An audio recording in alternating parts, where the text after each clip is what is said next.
আসসালামু আলাইকুম সবাইকে। আপনারা সবাই কেমন আছেন? আর আমি অনেক ভালো আছি। আজকের ভিডিওটা হচ্ছে আমার বাড়ির ব্লগ। এই ব্লগে আমরা ৫ বোন একসঙ্গে হয়েছিলাম একই দিনে। এই ভিডিওটা অনেকটা ইন্টারেস্টিং হতে চলেছে, তো দেখতেই থাকুন, আমার সাথেই থাকুন। অনেক দিন পর বাড়িতে আসার পর আমি ভাবলাম আমি একটু মাটিতে হাঁটবো, তাই মাটিতে হাঁটছিলাম। এমনিতে শহরে থাকার জন্য তো মাটি পাওয়া যায় না। আর এটা হচ্ছে আমাদের সবার আদরের পিচ্চি। ও এত সুন্দর কথা বলে, আপনারা যদি শুনেন, এই যে শুনুন এখন। ছবি তুলে দে গো, ছবি তুলে দিতে আসে গো শোনা।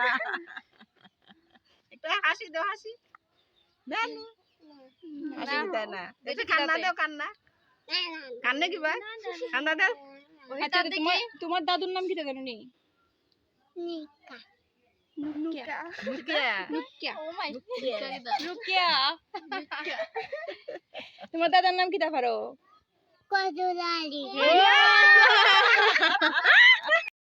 সবাই মাশাল্লাহ বলতে ভুলবেন না। আর এই তো আমরা সবাই মিলে আড্ডা দিতে দিতে এগুলো খাচ্ছিলাম। আমাদের আড্ডা দেওয়া মানেই হচ্ছে অনেক অনেক মজার মজার ঘটনা নিয়ে আসা আড্ডার ভিতরে, আর হাসি ঠাট্টা করা, এটাই। আর এই তো এখন রাত হয়ে গেল, খাওয়া দাওয়া শুরু করে দিলাম। আর আমার ভোর থেকে ইচ্ছে হচ্ছিল, তাই একটু শুটকির ভর্তা দিয়ে খাচ্ছিলাম। জানি না কার কার শুটকি খেতে ভালো লাগে, কিন্তু আমার অনেক ভালো লাগে। আর গরুর মাংস খেতে খেতে অবস্থা তো টাইট, তাই টেস্টটাকে চেঞ্জ করার জন্য আমি খাচ্ছিলাম হচ্ছে হাঁসের মাংস। আর হাঁসের মাংসটা অনেক মজা হচ্ছিল, আপনারা হয়তো দেখেই বুঝতে পারছেন।